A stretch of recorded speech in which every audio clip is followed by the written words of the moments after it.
पहली बार हमने नोट किया कि चुनाव के समय प्रधानमंत्री ने, होम मिनिस्टर ने और फाइनेंस मिनिस्टर ने स्टॉक मार्केट पर टिप्पणी दी। प्रधानमंत्री ने 2-3 बार 4 बार देश को कहा कि स्टॉक मार्केट तेजी से आगे बढ़ने जा रही है। होम मिनिस्टर ने सीधा कहा कि 4 जून को स्टॉक मार्केट आसमान में जाएगी, लोगों को खरीदना चाहिए। और यही मैसेज फाइनेंस मिनिस्टर ने दिया। फर्स्ट, ये आज थोड़ा हम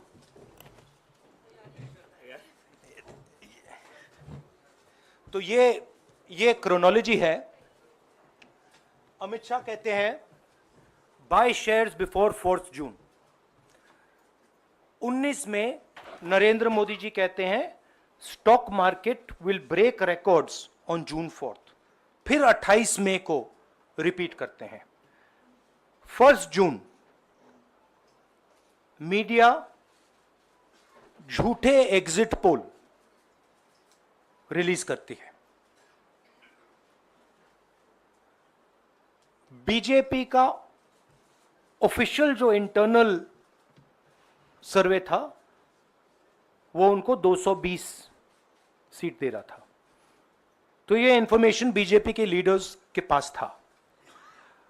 इंटेलिजेंस एजेंसीज ने 200 और 220 के बीच में सरकार को बताया था कि उनकी सीट्स आ रही हैं।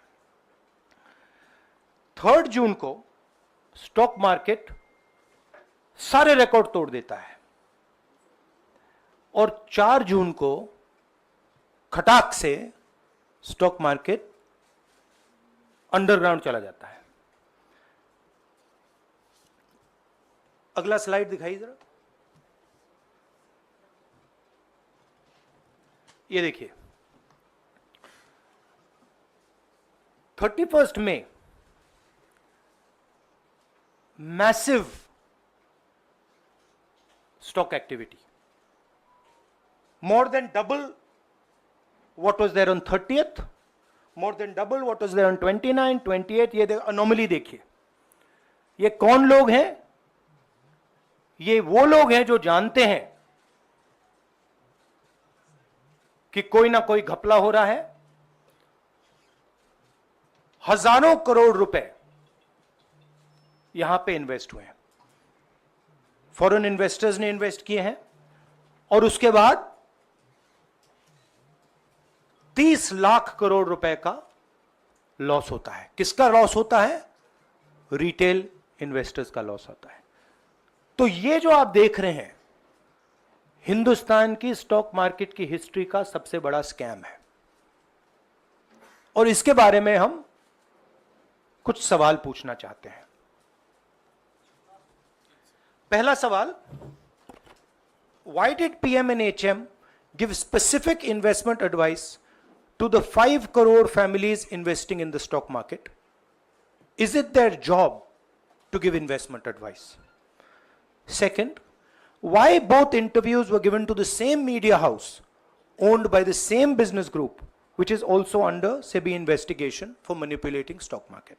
Third, what is the connection between the BJP, the fake exit pollsters, and the dubious foreign investors who invested 1 day before the exit polls were announced and made a huge profit at the cost of 5 crore families? We demand a JPC into this. We are absolutely convinced that this is a scam. Somebody has made thousands of crores of rupees at the cost of Indian retail investors, and the Prime Minister and the Home Minister have given an indication to buy.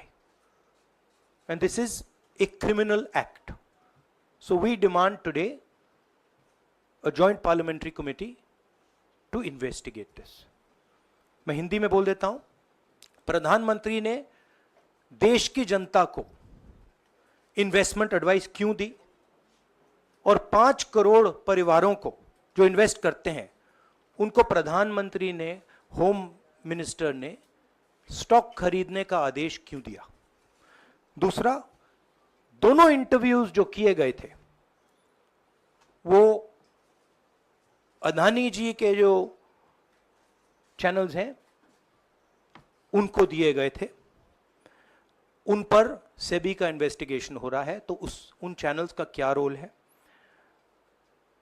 और BJP के बीच में जो fake exit pollsters हैं और ये जो foreign investors हैं, इनके बीच में क्या कोई रिश्ता है? और अगर रिश्ता है तो क्या है? हम जेपीसी चाहते हैं, हम इन्वेस्टिगेशन चाहते हैं और देश इसकी सच्चाई जानना चाहता है।